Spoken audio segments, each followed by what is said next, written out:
Israel और Hamas के बीच युद्ध जारी है। हालांकि अभी युद्ध सौदे के अनुरूप जंग में 4 दिनों का विराम लगा हुआ है। इसी बीच टेस्ला के मालिक एलॉन मस्क ने इजराइल की यात्रा की।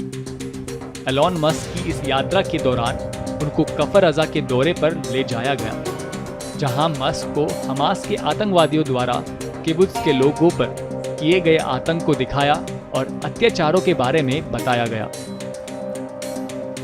नेतन्याहू ने सोशल मीडिया प्लेटफॉर्म एक्स पर एक पोस्ट में लिखा, मैंने हमास द्वारा मानवता के खिलाफ किए गए अपराधों को करीब से देखने के लिए एलॉन मस्क के साथ किबुत्ज गाजा का दौरा किया।